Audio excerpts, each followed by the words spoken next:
Вітаю ўсіх, хто гэтым нядзельным вечарам зноўку па нейкай прычыне патрапіў на мой эфір або адмыслова прыйшоў паслухаць тое, што я буду распавядаць, а мы будзем распавядаць пра навіны, якія адбыліся на гэтым тыдні.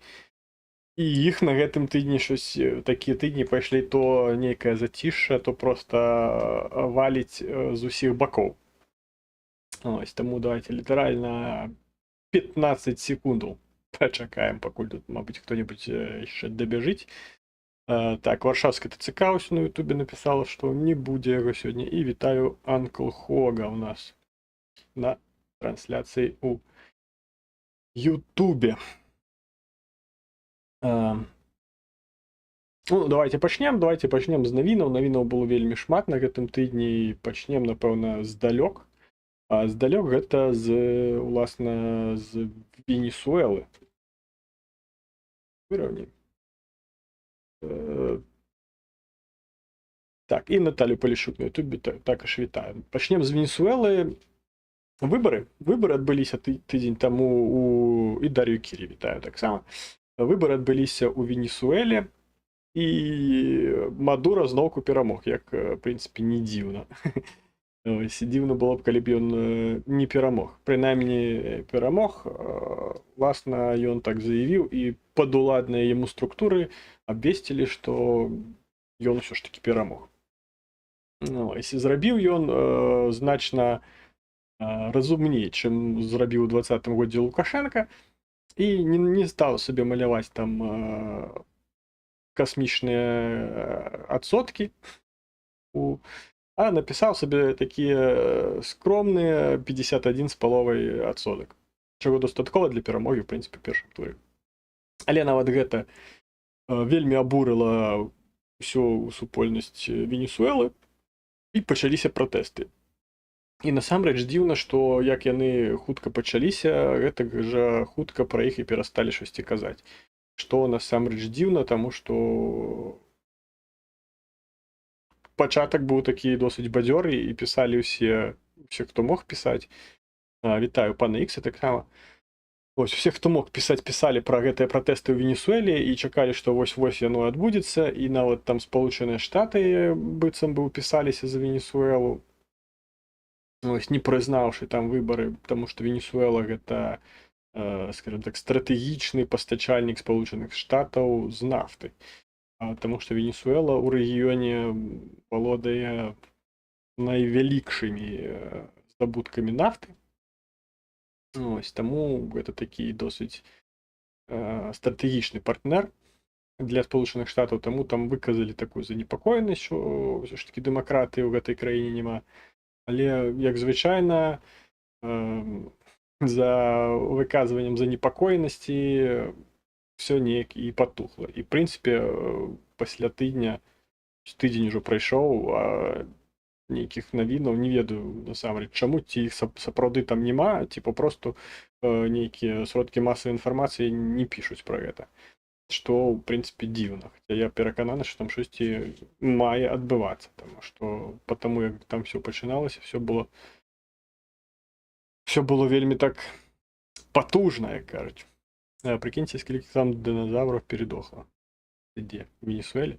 Ну, я не думаю, што там нафта створюецца выключна з динозавраў. Там за ўсё нейкія іншыя прыродныя капаліны могуць там уступаць у ўзаемадзею, плюс там ціск і гэтак далей. Гэтак жа сама, як арахісавае масла можа ператварыцца ў алмазы пад пэўным ціскам. Таму не думаю, што там з дыназаўрамі гэта. Там жа гэта тэктанічныя пліты, калі не памыляюся, там праходзяць. Мабыць, за гэтага там штосьці так шмат нафты у Венесуэле. Не ведаю, я не геолог. Ось, што датычыцца Венесуэлы, в прынцыпе, ўсё. І насамрэч сумна досыць, што няма адтуль навінаў, бо я чакаў, і нават перад эфірам гугліў, і апошнія навіны 5 дзён таму, і, в прынцыпе, нічога там новага не адбывалася. Так, давайте далей па заяўленым навінам. Таксама стала такой навінай значнай тое, што Ізраіль знішчыў лідара Хамас. Прычым знішчыў, вітаю, Тымура Філоненка, які завітаў да нас. Прычым знішчыў яго не проста там наняў вось гэтага турка з Алімпіяды, які там срэбную медаль узяў, які ўсіх папросту там падкарыў.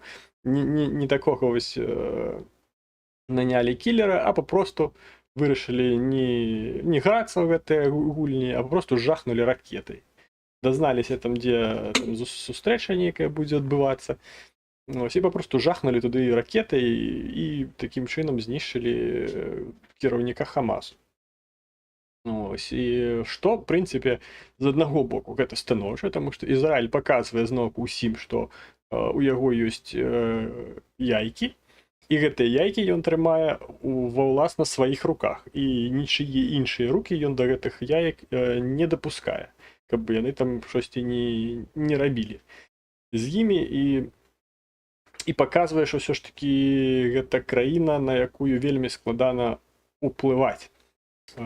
Прычым уплываць, калі не ў плане, што там некантраляваная краіна, а ў плане, што як бы ў іх ёсць свая нейкая палітычная, ідэалагічная і гэтак далей лінія, і яны гэтай лініі будуць прытрымлівацца, не зважаючы на тое, што ім могуць радзіць іхныя саюзнікі. І адзін з такіх саюзнікаў Спалучаныя Штаты, якія, дарэчы, досыць дзіўна выказаліся на гэты конт, наконт таго, што там ўсё можа выбухнуць на гэтым бліжнім усходзе. Яны выказаліся, што вось мы вам вось зараз дапамаглі там, і памятаеце, калі там масіўная гэтая атака была на Ізраіль ракетная, там яны і авіяносец падцягнулі і дапамагалі збіваць ракеты. Але калі вы будзеце і далей там напружваць сітуацыю і эскаліраваць гэты канфлікт з Іранам, то мы вам уже можам і не дапамагчы, што выглядае вельмі дзіўна ад, в прынцыпе, саюзніка. Краіна, якая зацікаўлена ў тым, каб у гэтым рэгіёне панаваў сама Ізраіль. Таму што калі не будзе панаваць у гэтым рэгіёне Ізраіль, там будуць панаваць Сірія, Іран, Ірак і гэтак далей. То бишь краіны, якія хутчэй з'яўляюцца саюзнікамі Расіі і Кітаю, чым Спалучаных Штатаў і Ізраілю. Таму такая, зноўку ж, гэтая дэмакратыя, якая усталявалася сама ў Спалучаных Штатах зараз, паказвае тое, што яна несправможная рэагаваць на падзеі ў свеце з такой хуткасцю, з якой гэтыя падзеі ў свеце адбываюцца. Таму што ўсё вельмі доўга, ўсё вельмі бюракратычна і ўсё вельмі міралюбіва і зашмат талерантна, скажем так. Бо з аднаго боку гэтыя Спалучаныя Штаты дапамагаюць адбіваць атаку неядзернай, патэнцыйна ядзернай краіны Ірану, ось, але не дапамагаюць адбіваць атакі такой краіны, як Расія. І ніякім чынам не дапамагаюць Украіне в плане сваёй уласнай прысутнасці ў рэгіёне. Ось, таму, так, вы там пачалі абмяркоўваць, колькі диназаўраў памёрла ў Венесуэле, што там столькі нафты. Досыць цікавая, насамрэч, дыскусія, але не думаю, што яна істотная. Давайте геолагі. Ці ёсць геолагі з тых 8, што глядзяць на тыктоку, і з тых, не ведаю там колькі, і з тых 7, якія глядзяць на ютубе. Калі ёсць геолагі, патлумачце, як утворюецца нафта? І ці вінаватыя ў гэтым диназаўры? Так, Ізраіль, Байден і Хамас. В прынцыпе, гэта ўсё адной навіной так зайшло. І досыць прыемная, найпрыемнейшая, напэўна, неяк быстра мы ідзем па навінах. Гэта, напэўна, таму, што ў 2050 пачнуцца скачкі ў вышыню жаночыя на Алімпіядзе. І там 2 украінкі ўдзельнічаюць, і, напэўна, як усе паспелі паглядзець, трошкі прыскорыўся ў абмеркаванні ўсіх гэтых навінаў. Так, щось яке Які довгі каментары пайшлі. Явно тут уже не динозаври. Так. Ну там що демократи, що республіканці адекватно, на жаль, не реагують на виклики. Ну, насамрэч так, там не то, що там адекватна не рэагуюць, яны рэагуюць, але неяк, ну, вельмі ўжо павольна. Вельмі павольна. Хацелася б, канешне, каб гэта ўсё было больш хутка і больш рашуча, але,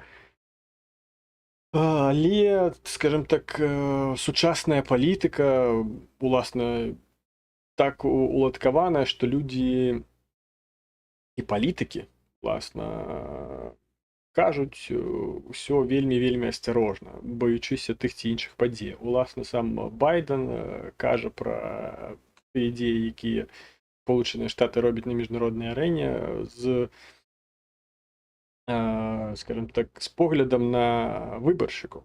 Таму што бліжэйшым часам выбары, там у лістападзе, ў канцы лістапада, і хочется на гэтых выбарах зноўку перамагты дэмакратычнай партыі і не даць перамагчы Трампу. І таму таксама з позіркамі на гэта робіць свае выказванні Байден, таму што ёсць шмат тых жа выбарцаў, якія там не хочуць ніякай вайны, не хочуць, каб там амерыканскія войскі, амерыканскія кантынгенты прысутнічалі ў будь-якіх іншых краінах, акрамя Сполучаных Штатаў, і абаранялі інтарэсы Сполучаных Штатаў выключна на тэрыторыі Сполучаных Штатаў, што, ў прынцыпе, складана. Пры тым, што Сполучаныя Штаты, ну, літаральна займаюць амаль што ўвесь там кантынент. Таму ад каго там на тэрыторыі сама Сполучаных Штатаў можна абараняць інтарэсы Сполучаных Штатаў, складана сабе ўявіць. Пры тым, што сама інтарэсы Сполучаных Штатаў сягаюць далёка за межы гэтага самага кантыненту. Таму што ёсць інтарэсы Сполучаных Штатаў у той жа Азіі. Вось што мы бачым праз узаемадзеі з Тайванем. Ёсць інтарэсы на Бліжнім Усходзе. Гэта ў першую чаргу Ізраіль. Вось. І ў Еўропе таксама інтарэсаў Сполучаных Штатаў хапае. Ну, таму дэмакраты, яна ось так працуе. Я неаднаразова казаў, што бліжэйшым часам, я думаю, што з'явіцца якаясь там іншая форма дэмакратыі, якая будзе больш адпавядаць выклікам сучаснасці, назовем гэта так.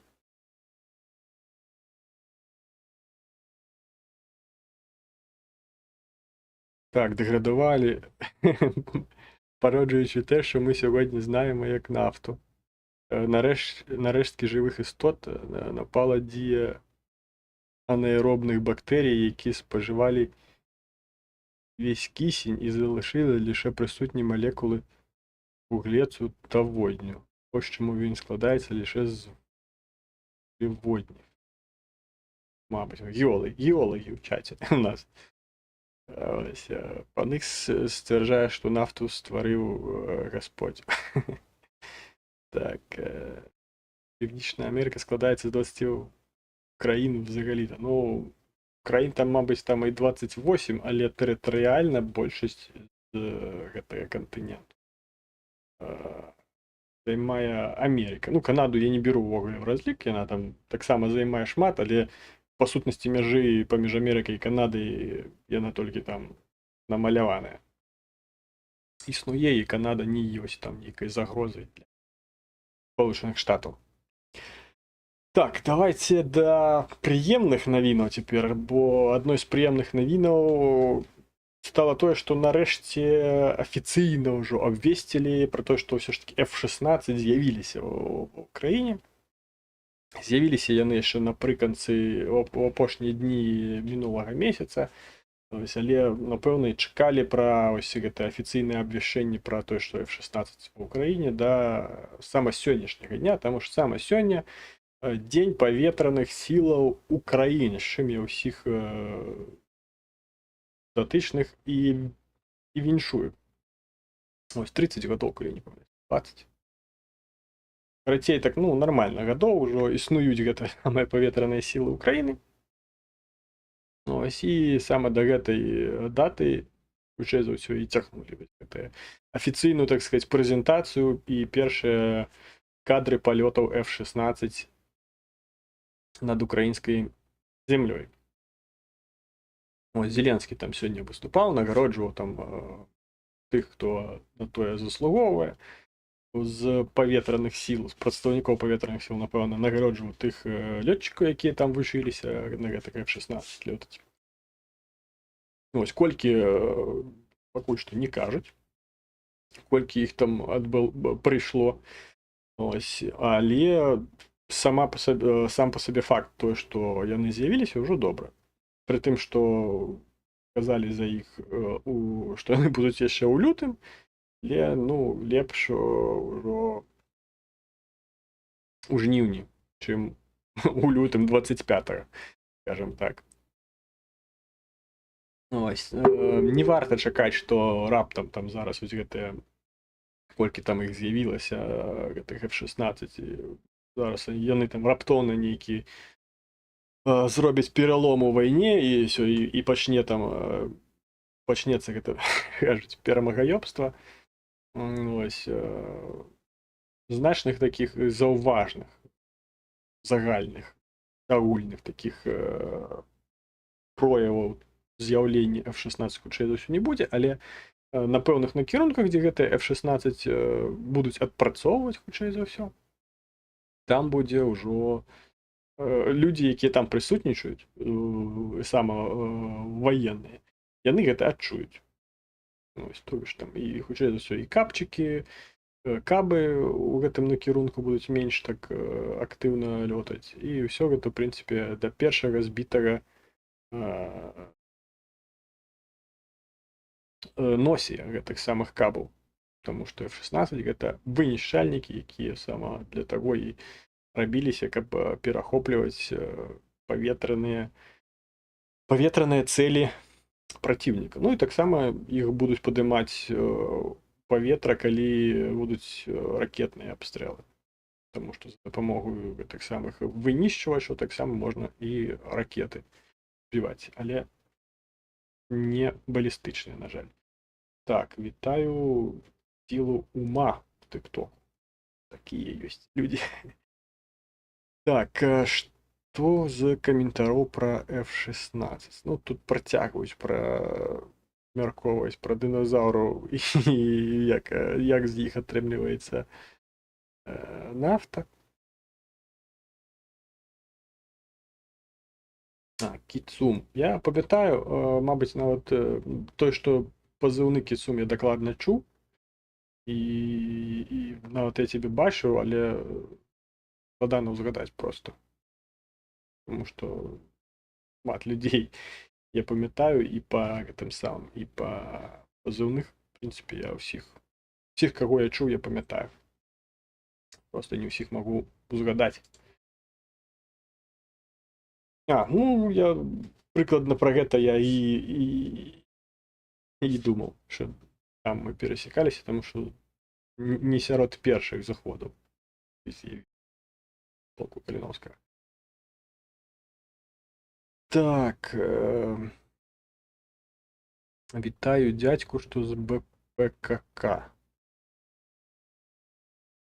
Дакладніце пытанне. Ну, вітаю дзядзьку, гэта хутчэй за ўсё вы яго вітаеце з тым, што яго прызначылі камандзірам палка Каліновскага. Там, не памятаю, ці пацвердзілі яго ўжо канчаткова, таму што ён быў тымчасова выконваючы абавязкі. А вось другая частка пытання не зусім зразумела. Калі што. Так, в прынцыпе, міжнародныя навіны все так досыць хутка мы праляцелі, і засталася толькі смешна. Засталася самае смешнае, гэта канферэнцыя «Новая Беларусь». Што сама вас цікавіць са спраў палка Кастуся Каліновскага? Я калі што не ў палку Каліновскага, і не вельмі мяне там цікавяць справы, якія там адбываюцца. Але ну з таго прынамі што я бачу, што адбываецца, там все плюс-мінус выроўніваецца. Некаторых людзей, якія там займаліся не тым, чым варта было б ім займацца, трошкі так адсунулі, але там нейкіх кардынальных зменаў я там пакуль што не бачу, не чуў пра іх і гэтак далей. І про вялікую колькасць жадаючых павярнуцца я таксама заявіць не магу, таму што іх папросту няма. Ось канферэнцыя Новая Беларусь, якая адбывалася вось на гэтых выхадных, там здаецца з пятніцы пачаліся там гэтыя усялякія штукі адбывацца. Як не дзіўна, я накіраваў дзесьці месяц таму ці больш, там я надаслаў запыт, свой канал як прадстаўнік медыа, надаслаў гэтую заяву на прысутнасць, але на жаль там не паспеў дакументамі зрабіць, каб выехаць, праязны закардонны паспарт мне яшчэ робіць, ён таксама 15 дзён будзе друкавацца.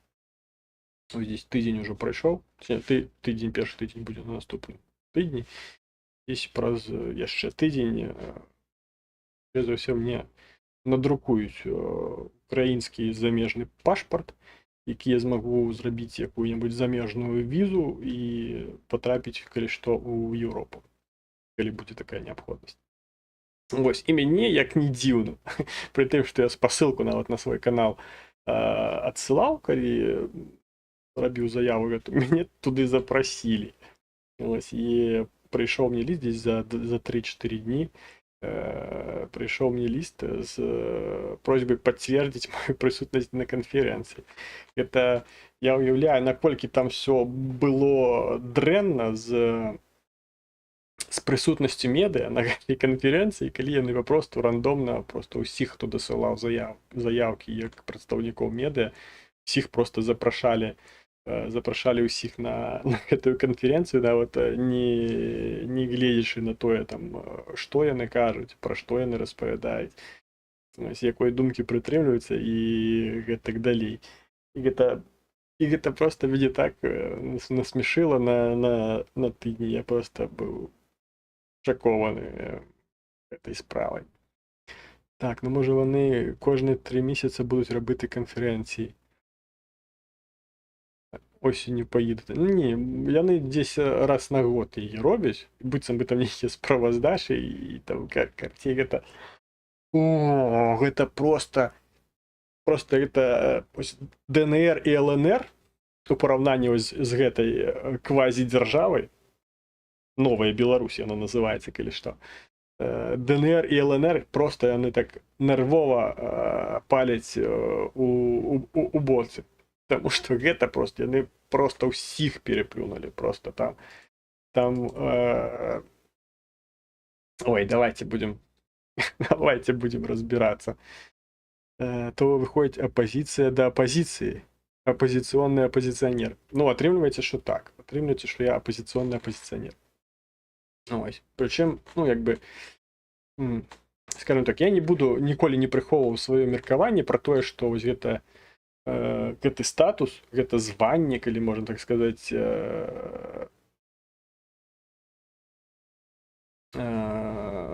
лідарка беларускіх дэмакратычных сілаў, ну, яно самапрагалошана. Таму што, па-першае, яна сама, ну, скажем так, структуры, якія ёй належаць, умоўна кажучы, прагаласілі яе лідаркай дэмакратычных сілаў Беларусі. Таму што, каб быць лідарам дэмакратычных сілаў, трэба, каб гэтыя дэмакратычныя сілы тебе там абралі. І трэба, каб гэтыя дэмакратычныя сілы уласна... Што такое? Што так часта на Ютубе пачало рекламу ўсуваць? Я ўжо стаміўся яе адмяняць. Ось.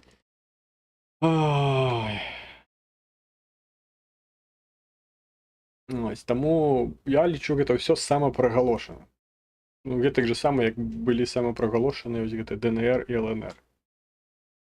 Ось у свой час. Гэтак же сама і Ціхановская самапрагалошаны лідар дэмакратычных сілаў. При тым, што там ні дэмакратычных, ні сілаў там, ну, папросту няма. Ось, там просто такое тая ж самая Беларусь 2.0, толькі не ў Беларусі. Так, апынуўшыся перад Ціхановскай, што вы ёй скажаце? Я спытаю, калі яна за мужа выбачыцца за тое, што ён наведваў краіну ў незаконны спосаб. І калі яна выбачыцца за сваю тупасць. Таму што яна выпраўдоўвала ягоныя ідзеі як тое, што ну, калі так чалавеку зручна, чаму б не. Што адпавядае таму, што калі чалавеку зручна парушыць закон, чаму б не парушыць закон. Мне б цікава было, што яна на гэта мне бы сказала. Але мяркую, што такой сустрэчы не адбудзецца і нават калі адбудзецца, сказаць у яе не будзе для чаго, таму што яна тупая. І гэта не меркаванне, гэта факт.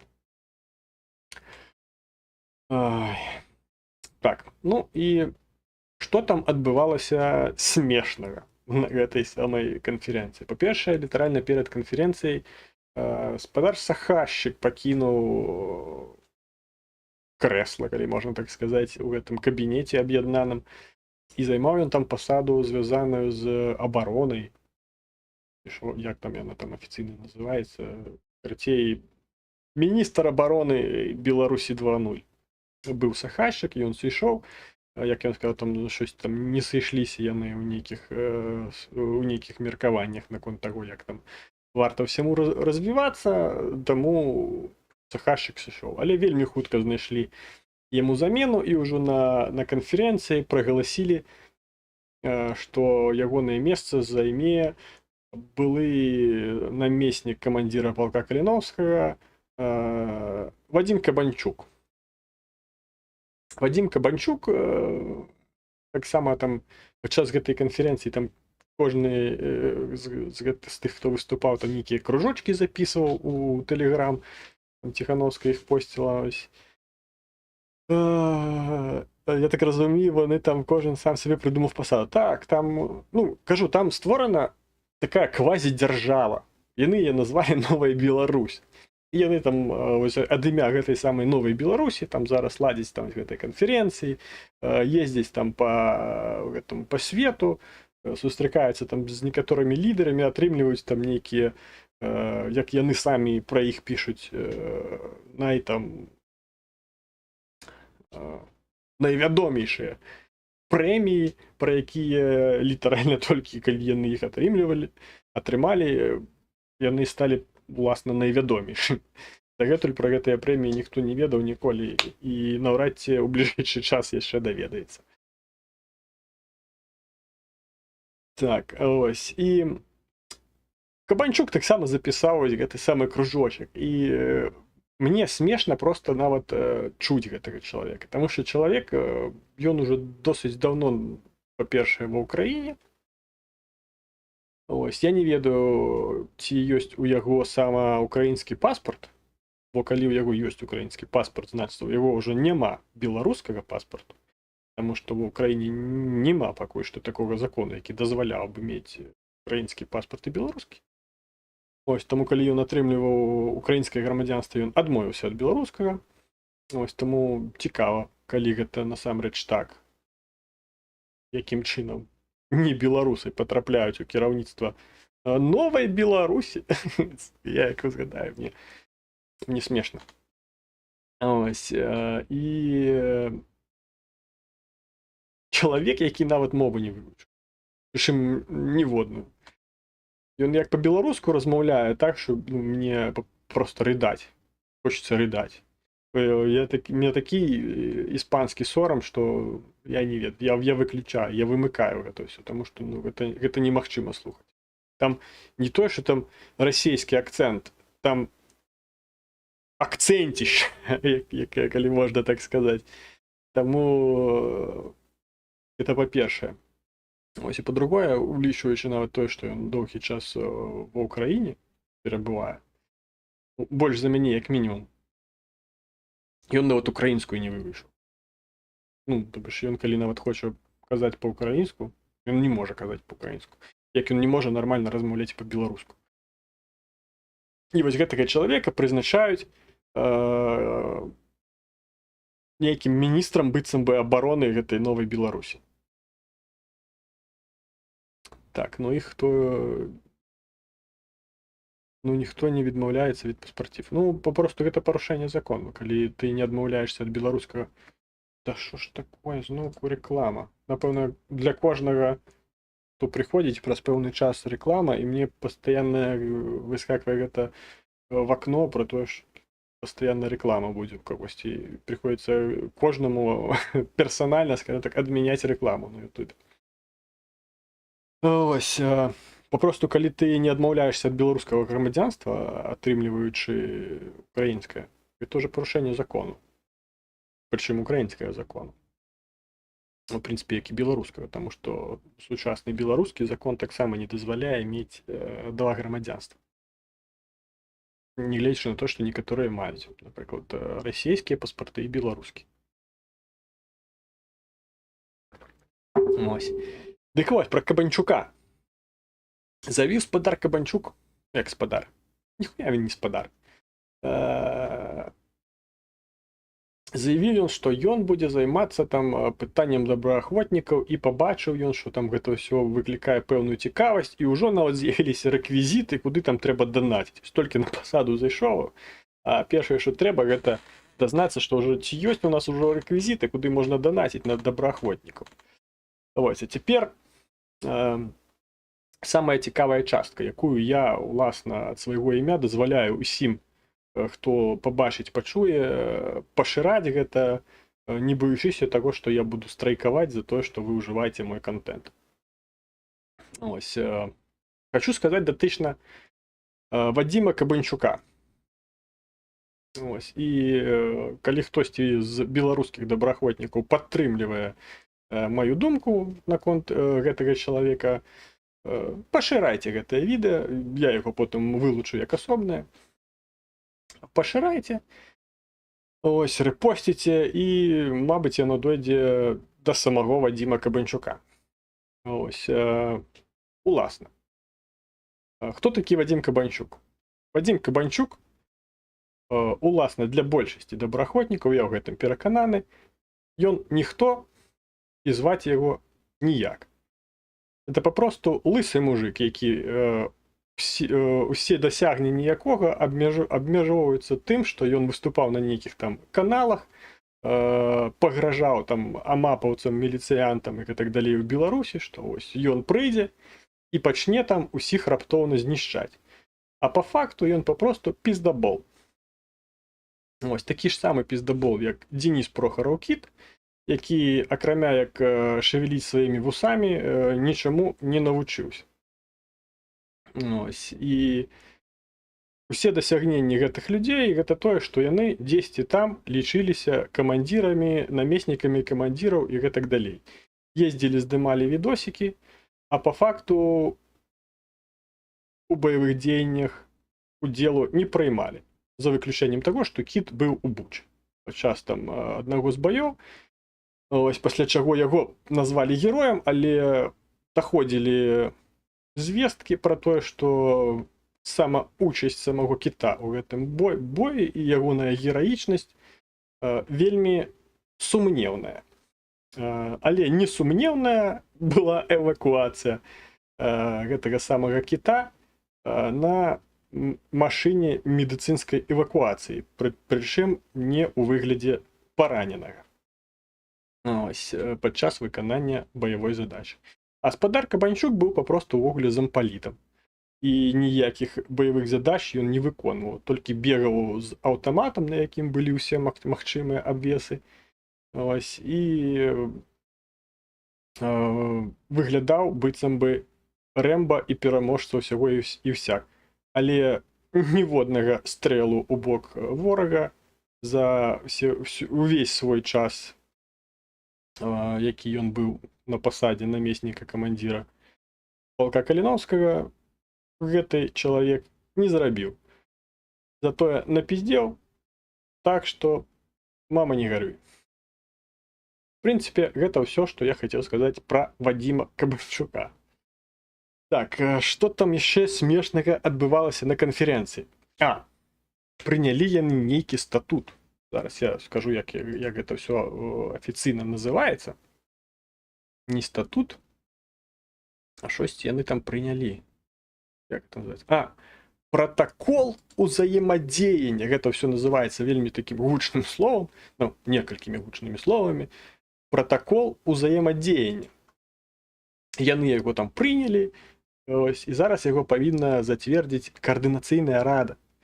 Ось, і што самае смешнае, што ось яны надаюць правы вось гэтай каардынацыйнай радзе, быццам бы яна як нейкі парламент. Ось, і давайте згадаем, сколькі ж чалавек прагаласавала за гэтую каардынацыйную раду. Лічба, напэўна, бліжэйшага году, якая будзе пастаянна ўсплываць у тых ці іншых эфірах. І гэтая лічба 6700. 6700 беларусаў прагаласавала за каардынацыйную раду. Ось, і калі падняць папросту дадзеныя, якія прынамсі я ведаю з адкрытых вытокаў, гэта колькасць зарэгістраваных беларусаў у Польшчы, гэта 350 тысячаў. 350 тысячаў. Гэта зарэгістраваных беларусаў у Польшчы зараз знаходзіцца з 2020 года. І 75 тысячаў у Літве. І таго гэта 425 тысячаў. І гэта толькі у Польшчы зарэгістраваных. У Польшчы і у Літве. Колькі адсоткаў ад гэтых 400, ну ладно, давайте, каб прасцей было лічыць, будем лічыць, што 400. Колькі адсоткаў ад гэтых нават 400 тысячаў складае 6700. Значыць, на кожную сотню гэта будзе 6, і з кожнай сотні яно будзе дзеліцца на 2. Ну, давайте зробім 7, каб было прасцей. Таго гэта 7 трэба падзяліць на 4, і гэта менш за 2%. Менш за 2% беларусаў легалізавала вось гэтую вось шарашку. Ось, і па факту менш за 2% людзей, гэта тыя, хто вось лічаць вось гэтую квазідзяржаву, якую называюць Новая Беларусь, афіцыйна існуючай і афіцыйна ўплываючай. Дарэчы, тая ж самая Ціхановская пасля вось гэтага абмену, які адбыўся паміж Захадам і Расіяй, вельмі абурылася, што ай-яй, а нам нічога не сказалі, а ў нас жа ёсць палітвязні, і мы бы хацелі іх вызваліць. Ось, але як яшчэ адзін доказ таго, што яна тупая, гэта тое, што для абмену трэба штосьці прапанаваць на абмен, а ў іх нічога няма для гэтага. Ось, ну, што яны могуць прапанаваць? Гранты які-небудзь там, ці прапанаваць там не вельмі, не так часта рабіць івенты свае у нейкіх бяспечных еўрапейскіх сталіцах. Ось, ну, я не ведаю, напрыклад, што яны маглі бы прапанаваць. Там потым нейкі польскі дзеяч казаў, што там была прапанова там кагосьці абмяняць на латушку. Латушка не затрыманы ў Польшы, ці там у Літве, дзе ён там зараз абітае. Ось, і абмяняць быццам бы латушку на нейкага там польскага вязня. Але не адбылося. Дык вось. А яшчэ адзін доказ, чаму Ціхановская тупая. Таму, што яна не разумее, што для абмену яшчэ там з першабытных нейкіх там часоў трэба штосьці прапанаваць, бо за просто так ніхто табе нічога не дасць. Бо як там у першабытных там нейкіх гэтых самых часах, напэўна, было, што там хтосьці там вырошчваў там нейкую садавіну і гародніну, а хтосьці там паляваў. І маглі адбывацца там узаемаабмены, хтосьці там моркву мяняў на там, на аленіну, напрыклад. Ось, але у галаве Ціхановскай да гэтага не сфармавалася ідэя таго, што дзеля таго, каб абмяняць, каб адбыўся абмен, трэба штосьці прапанаваць, а ў іх няма чаго прапанаваць. Яны квазідзяржава, якую яны самі стварылі, вось гэты там шматлікія вось гэтыя парламенты, кабінеты, што там яшчэ, гэтыя нау, гау, чау і гэтак далей, якія там дзесьці існуюць і высмоктаюць грошы з дзяржаў, якіх яны існуюць, таму што існуюць яны за кошт гэтых самых дзяржаў, якія ўтрымліваюць на бюджэтным, дарэчы, рахунку ўсё гэта. Дзіўна, чаму? Вось, таму ім няма чаго прапанаваць, бо яны не маюць ні ўплыву, не маюць ні ўлады, не маюць ні сілаў ніякіх на штосьці паўплываць. Не тое, што там у Еўропе, а ў Беларусі ўвогуле не кажу.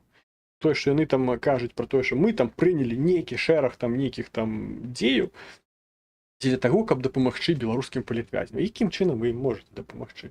Адзінае, чым вы можаце дапамагчы беларускім палітвязням, гэта як мага менш пра іх узгадваць. Таму што чым часцей вы пра іх узгадваеце, тым часцей пра іх узгадвае Лукашенка сама. Ось. Таму лепш вам пра іх увогуле не ўзгадваць. Так, а як вызваліць вязняў? Канструктыў якія крокі? Ну, пра тое, як вызваліць палітвязняў, я казаў ужо даўным-даўно і не адзін раз. Адзіны спосаб вызваліць палітвязняў гэта зараз ехаць ва ўкраіну, браць у рукі зброю і ісці забіваць акупантаў. І чым больш, тым лепш. І чым хутчэй гэтых акупантаў на тэрыторыі ўкраіны стане менш, тым хутчэй іх стане менш увогуле ў Расіі, тым хутчэй Украіна пераможа, тым хутчэй рэжым Пуціна і ўсіх астатніх падзалежных упадзе, і тым хутчэй будзе магчымасць вызваліць палітвязняў. Іншых спосабаў вызваліць палітвязняў не існуе у прыродзе, не прыдумана. Але Ціхановская вважае, што ёсць іншыя спосабы. Што можна закідаць Лукашэнку нейкімі там еўрапейскімі лістамі ад нейкіх еўрапейскіх арганізацый, якія будуць там прасіць ставаць там на калена і гэтак далей, умаляць Лукашэнку кагосьці адпусціць. Але ён дастане свой хворы пруцень на палову на 6 і на ўсё гэта пакладзе зверху, як ён звычайна гэта і робіць.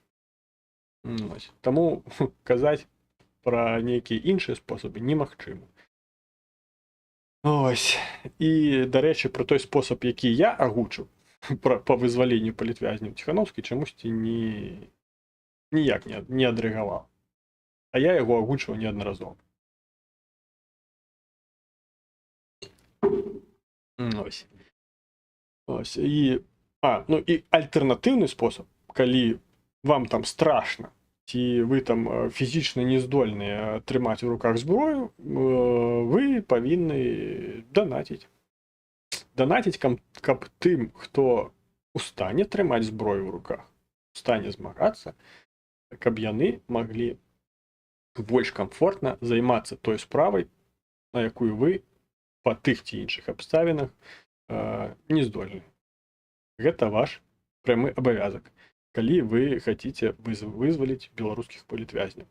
Пра гэта, дарэчы, я таксама неаднойчы казаў, але чамусьці я не бачыў пастоў на канале той же самай Ціхановскай, дзе яна там кожны тыдзень робіць нейкія неверагодныя данаты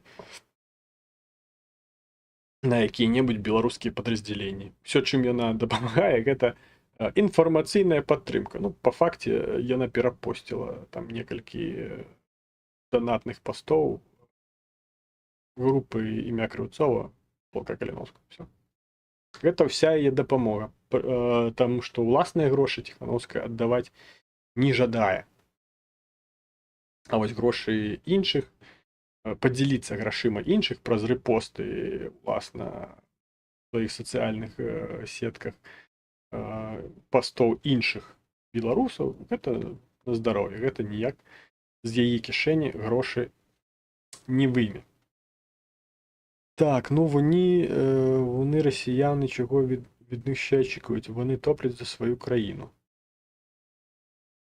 Так там ці росіяни, яких типу спасли, вже несенітницю несуть пра зняцце санкцый. Ну, там такія ж самыя памыйнікі, і я перакананы, што іх выпусцілі адмыслова. Адмыслова выпусцілі сама іх, і я перакананы, што іх навучылі, што яны маюць там казаць. Вы гэта ведаеце, як глядзеў я відэа неяк пра забойцу, здаецца, Бандеры, калі не памыляюсь. Бандеры ці кагосьці там іншага нейкага украінца, якога забілі ў Еўропе, і потым яго выпраўдалі у судзе, пры тым, што як бы, ну, яго злавілі забойствам, таму што ён забіў там кагосьці, не памятаю, здаецца, Бандера гэта быў. Ён яго забіў і застаўся там на месцы, яго затрымалі, і ён быў адмысловым забойцам, таму што ён... Петлюра, вось, дакладна, Петлюру застрэлілі там дзесь у Еўропе, вось, і ён застаўся там на месцы, і потым ён распавядаў пра тое, што, ну, і ў гэтым была мэта сама вось таго, што, ну, раней не было інтэрнэту, і праз вось гэты самы суд, а ён быў такі досыць інфармацыйна асвятляўся у Еўропе, ён нейкія думкі свае, ну, а дакладней замоўнікаў гэтага забойства, ён агучваў, што там гэта Петлюра, ён там штосьці там рабіў, і ён там змусіў мяне ось на гэта пайсці, і гэта была як такая трыбуна, на якой ты мог выказвацца, і цябе маглі пачуць шматлікія людзі. Ось, зараз жа, калі ёсць інтэрнэт, тут дастаткова вось гэтай прэс-канферэнцыі, дзе ты можаш выйсці і все памыі, якія ёсць у цябе ў галаве, папросту выкладаць пра тое, што ты не хацеў увогуле быць абменены, і гэта там цябе змусілі і абмянялі, і папросту запіхнулі ў самалёт, і ты паляцеў, а ты не хацеў, таму што ты хацеў у Расіі, хай у турме, але і ў Расіі. Ну і ўсё гэта вельмі смешна. І пра зняццё санкцыяў і гэтак далей, і пра тое, што расейцы там увогуле невінныя, і ўсе там папросту там напалоханыя. Гэта ўсё чухня. Таму што па прыкладзе той же самай Венесуэлы мы бачым, што нават калі людзі напалоханы, а яны там напалоханыя ўжо не першы раз, ну, яны ўсё роўна выходзяць і штосьці робяць. А расейцы не выходзяць і нічога не робяць. З чаго можна зрабіць высновак, што там папросту не большасць. Бо калі большасць, яны адчуваюць, што іх большасць. І яны выходзяць і робяць. Яны кідаюць там каменні, падпальваюць машыны, пераварочваюць машыны мусарскія і гэтак далей. У Расіі такое адбывалася? Не, там папросту выходзілі, як гэтыя овцы, якія там на закланні маюць пайсці, стаялі і глядзелі, як іх затрымлівалі. А рабілі яны так не таму, што яны напалоханыя ці там не ўмелі, а таму, што іх папросту не большасць, іх меншасць. Тых, хто не жадае вайны ва ўкраіне, іх меншасць. Таму што большасць жадае вайны ва ўкраіне, таму што большасць пераканана, што тут ва ўкраіне нацысты, якія немаўлятамі харчуюцца на сняданак. Ось, іх усіх трэба знішчыць тут. Знішчыць папросту як нацыю, Украіна не мае існаваць. Такіх там большасць. Ось, і можна казаць там будь-якія там папулістычныя рэчы пра тое, што там, ось там мы там за мір, за хуіры і так далей, але па факту всё увогуле не так. Так, чи ліберали, чи ні вони всі топлять в тій чи іншій формі зарашку. От цього нам би в них треба навчитися. Ну, а колькі в українській раді так само топлять зарашку. Навчилися вже. Але навчилися не топити за Україну, а топити за Рашку. І топять за Рашку. Ось, тому можна сказати, що навчилися. Бо, бачите, тое, про що у лютым, сакавіку, красавіку, весна 22-го, тое, про што ніхто не мог і падумаць, а гэта про тое, што хтосьці будзе на расійскай мове записваць віншаванні для збройных сілаў Украіны, які-небудзь дэпутат з Верховнай Рады, дарэчы, будзе так рабіць, пра гэта ніхто і не думаў, а зараз все. І зараз ужо мэры украінскіх гарадоў, такіх як Дніпро і Адэса, ўжо там робяць нейкія апытанкі, ці спасылаюцца на нейкія апытанкі ў тэлеграме, калі ім прапануюць перайменаваць вуліцы. Прычым вуліцы расейцаў, на імёны расейцаў, здаецца, Жванецкага у Адэсе, прынамсі, хацелі перайменаваць на імя герояў, на імя сям'і, якая загінула падчас абстрэлу. Это жонка з немаўлям, яны загінулі падчас абстрэлу, і потым муж пайшоў на вайну і таксама там загінуў. І вось на імя вось гэтай сям'і хацелі перайменаваць вуліцу, калі не памыляюся, Жванецкага ў Адэсе, але Труханаў, дарэчы, мэр украінскага гораду з расійскім паспартам, чамусьці вырашыў, што што гэта ўсё, скажем так, будзе адштоўхваць турыстаў, якія прям ломяцца зараз у Адэсу. Выключна, каб пахадзіць па вуліцы з Жванецкага. Я, напрыклад, калі быў у Адэсе, а я быў у Адэсе, вуліца Жванецкага не стаяла ў мяне ў прыярытэтах. Вось, як не стаялі вуліцы Леніна, Жукава, каго там яшчэ там, які там яшчэ вуліцы у кожным вялікім горадзе ёсць. Савецкая, камуністычная, калі яны яшчэ засталіся. Потому што, як бы, амаль што ў кожным горадзе ёсць вось гэтыя вуліцы. Постсавецкім горадзе. Вялікім. Постсавецкім горадзе майже ў кожным ёсць вось гэтыя, былі, прынамсі, вось гэтыя вуліцы. Вось, в прынцыпе, майже уклаліся ў гадзіну, у 50 хвілінаў, там ужо пачаліся скачкі ў вышыню на Алімпіядзе жаночай. Таму давайте, калі ёсць што яшчэ, які-небудзь пытанні, навіны, пра якія я, мабыць, забыўся, каментары і гэтак далей накідайце. Там у тыктоку ці ў ютубе, все бачу, все читаю. А я пакуль што вам нагадаю, што вы можете поставіць падабайку. Гэта па-першае, напісаць каментар, бо штосьці вы падзабілі, так сказаць, хуйца на гэтую справу і перасталі пісаць каментары. Вось, таму гэта ваша задача, я вам хочу сказаць, калі вы хочаце, каб гэты контент пашыраўся, каб канал развіваўся, рос, каб было менш даўбаёбаў з ватай у галаве. Ось, трэба, каб тых, хто глядзіць і падтрымлівае і гэтую вату са сваёй галавы, скажем так, выштоўхвае праз вось назіранне вось гэтага ўсяго, вось, трэба пісаць каментары. Таму што, дзякуючы каментарам, алгарытмы Ютубу бачаць, што гэты контент цікавы і прапаноўваюць яго глядзець іншым людзям.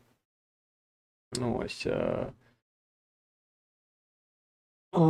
таму вось так.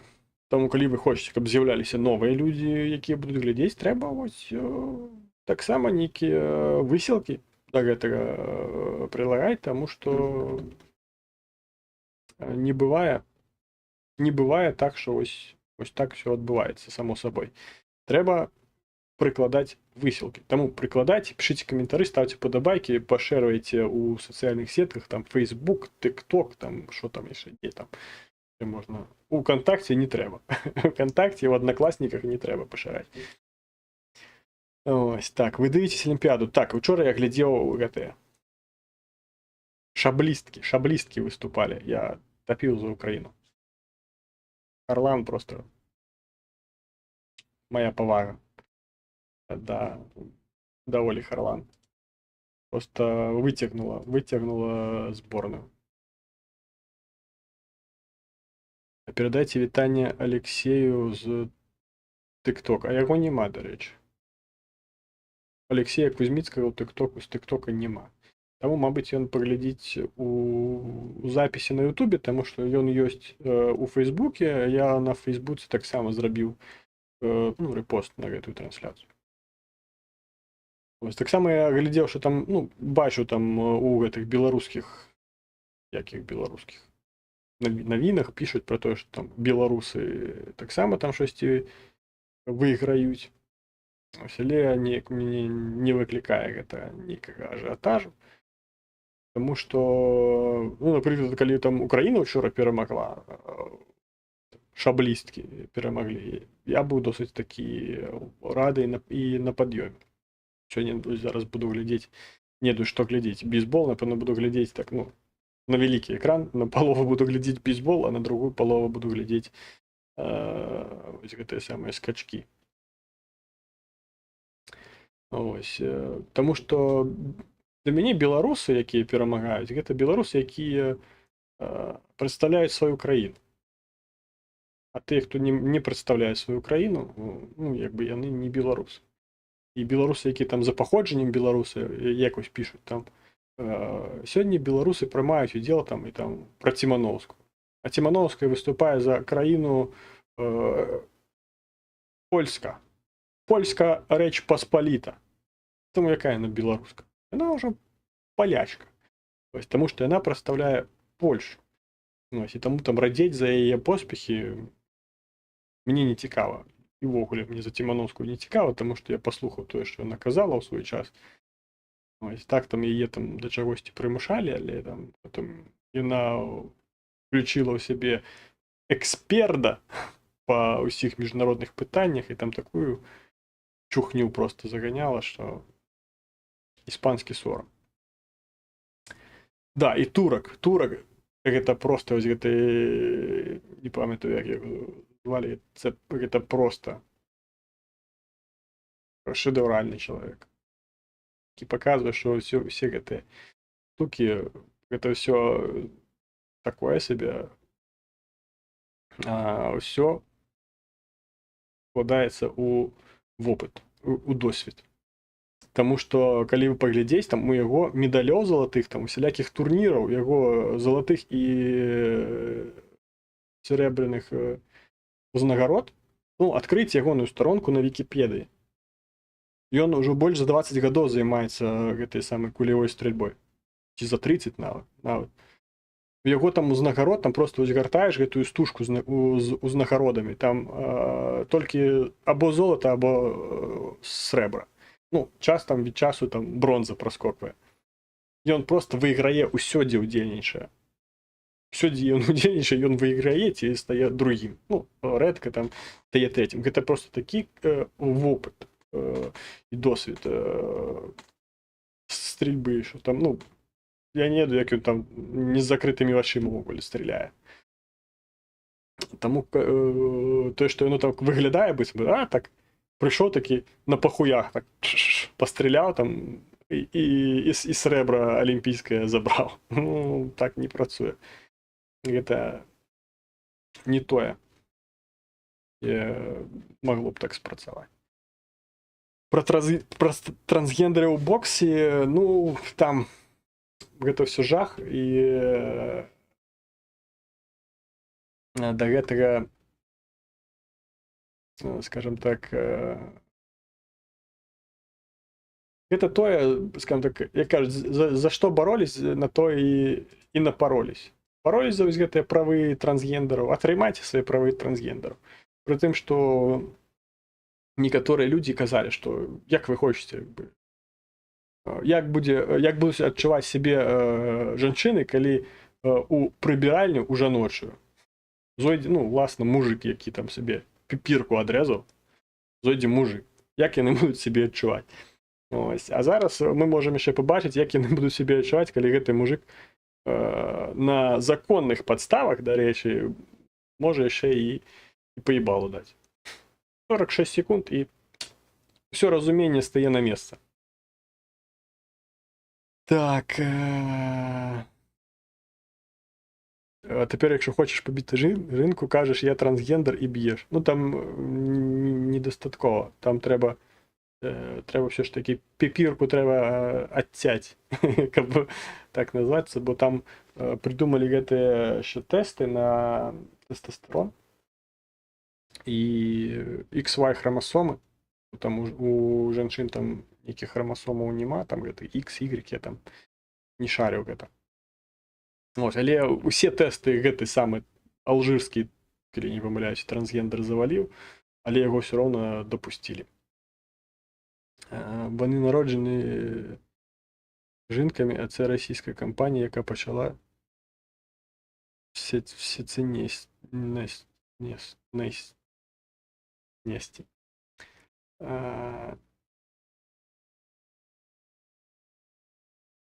Ну, я не знаю, хто там кім нарадзіўся, там хтосьці пісаў, дзесьці казалі, што нарадзіўся там жонкай, жанчынай, але там, ну, я сабе гэта слаба уяўляю. Калі, скажем так, генетычныя гэтыя тэсты кажуць пра тое, што у чалавеку больш мужчыны, чым жанчыны, і тэстастерон мужчынскі, ну, як бы, пра што тут казаць? Ну, ось, такое сабе. Ну, і пра гэта неаднаразова ўжо казалі, што калі такі пасярэдні спартовец мужчына зможа сказаць, што ён адчувае сябе жанчынай, зрабіць аперацыю, прайсці там нейкія курсы гэтых гармонаў і ўсё, і перамагаць досыць лёгка. Таму ось так.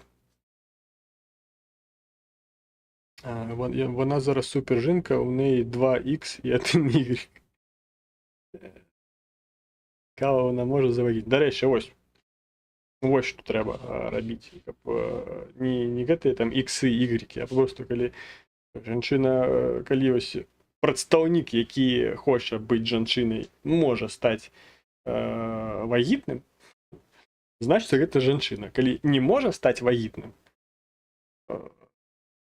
значит, не можа удзельнічаць як жанчына. Гэта тое ж самае, што гэтыя тупыя некаторыя феміністкі казалі, што патрэбна вылучаць грошы на тое, каб у жанчын-трансгендераў была магчымасць карыстацца тампонамі. Што, ну, як бы дзіўна. Може завагітніти і може народити. Тести показують про проблему в організмі. Ну, я не комісія. Але я знаю, що там, якби, з тестостероном проблеми, і з тестом на тестостерон, і на XY хромосоми так само там були проблеми.